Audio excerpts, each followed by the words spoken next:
Before the late 18th century, Europe operated on a sluggish, highly fragmented system. Countries were weighed down by aristocratic privileges, rigid social hierarchies, and a chaotic maze of local feudal laws.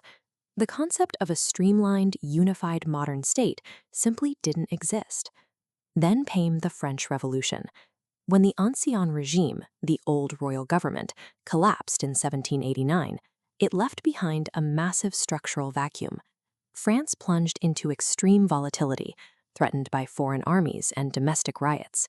In this environment, the military emerged as the single institution organized enough to project authority and keep the republic from disintegrating.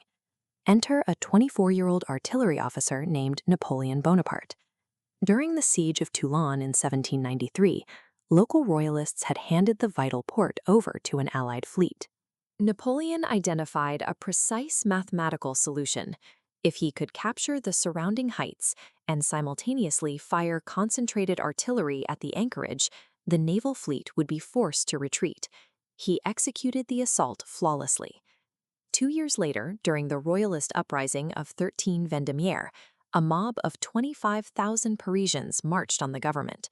Tasked with defense, Napoleon applied force with cold, technical precision. He positioned cannons around the palace and met the advancing crowd with a relentless barrage of canister shot, showering them with densely packed metal balls. Hundreds died, but the government survived.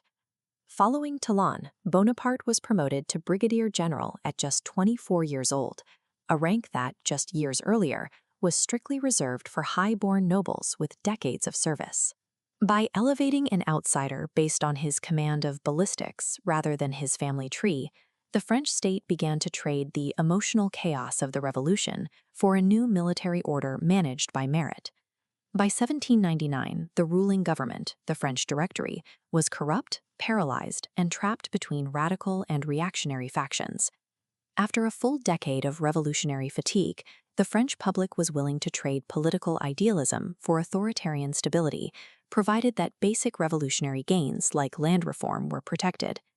Napoleon and his political allies orchestrated a complex takeover known as the Coup of 18 Brumaire. They fabricated a radical assassination plot, using it as an excuse to move the legislative bodies out of Paris. When Napoleon entered the council chambers and faced severe hostility from the deputies, his allies called in military grenadiers who physically clear the halls, effectively terminating the Directory. Once the old government was cleared out, Napoleon quickly outmaneuvered his own co-conspirators. He drafted a brand new system, the Constitution of the Year 8. This framework relegated the legislative bodies to decorative roles and concentrated all actual executive power into his own hands as the first consul. He had successfully disguised a centralized military despotism under the familiar aesthetic of a republic. Now holding absolute political control, Napoleon was perfectly positioned to take the brutal efficiency of his army and scale it to manage an entire nation. To streamline this new nation, Napoleon replaced France's chaotic, overlapping local laws with the Civil Code of 1804. This document created a uniform, rational legal framework that eliminated class privileges and strictly prioritized individual liberty, property rights, and secular authority. But this modernization had a very specific purpose. Napoleon established the Bank of France to manage national debt, created a centralized education system called the lycées to train civil servants, and appointed local administrators called prefects to enforce national policy. While they provided efficient governance, these institutions were highly optimized engines designed to extract taxes and human conscripts from the population. The direct output of that extraction engine was the Grande Armée. Napoleon structured his forces into the Corps d'Armée, a highly flexible, semi-autonomous military system. Unlike traditional armies tied to slow supply depots, these self-sufficient units lived off the land, allowing for rapid, strategic marches across Europe. This tactical diagram illustrates how these smaller, modular French forces engaged the enemy. Rather than moving as a single rigid block like the aristocratic armies of Austria and Prussia, the French corps could independently bypass, trap, and overwhelm their targets. This flexibility led to crushing victories at Austerlitz in 1805 and Jena in 1806. The peak of this system's effectiveness happened at Austerlitz. There, Marshal Davout's single, heavily outnumbered corps held off the main Prussian army and eventually forced them into a disorganized retreat. French infantry discipline, managed by merit-based officers, completely dismantled overwhelming numerical superiority. By 1807, Napoleon controlled the continent.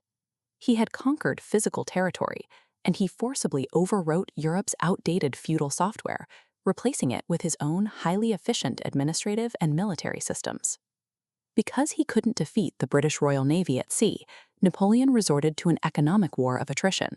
He created the Continental System, a sweeping policy that attempted to blockade Britain by closing all European ports to British trade.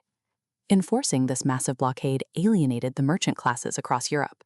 When Portugal and Spain refused to fully comply, Napoleon invaded the Iberian Peninsula in 1807 and installed his own brother as the King of Spain. Napoleon expected a standard dynastic war against a royal house, but he encountered a population that rejected his secular laws and foreign king on a cultural and religious level.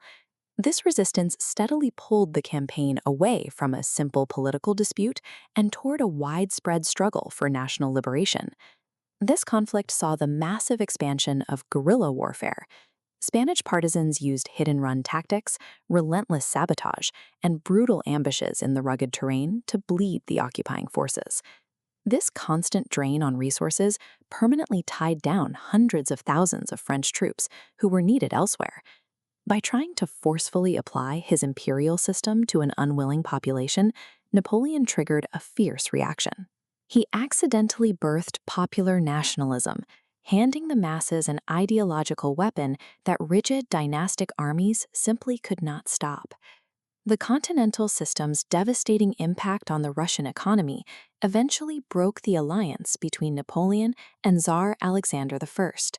When Russia abandoned the blockade, Napoleon retaliated by launching an invasion in 1812 with the largest army ever assembled. This data visualization tracks the horrific attrition of that campaign. The Russian armies refused a decisive battle, instead retreating and destroying their own crops and villages to deny the French any supplies. Through these scorched earth tactics, disease, and the freezing winter retreat, the Grande Armée was hollowed out. By the time the French reached the freezing Berezina River, they were trapped. An engineering miracle saved a fraction, but the core of the military machine was totally destroyed. Sensing blood, Russia, Prussia, Austria, Britain, and Sweden formed the Sixth Coalition. The decisive clash happened at Leipzig in 1813. Known as the Battle of Nations, it featured over 600,000 soldiers, making it the largest battle in European history prior to World War I.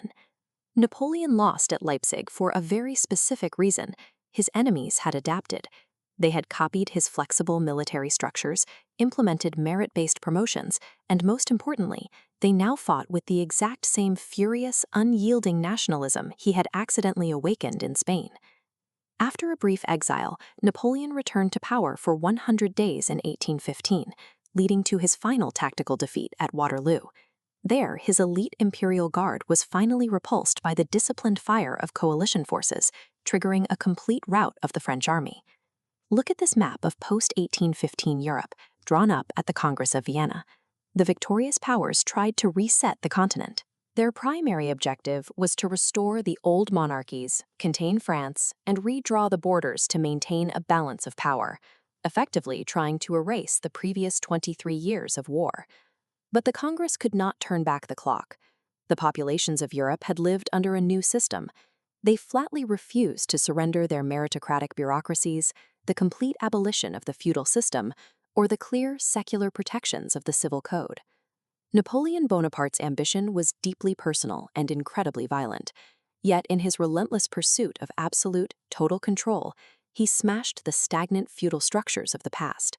When the dust settled, he left behind the exact legal and administrative blueprints required to build the modern nation-state.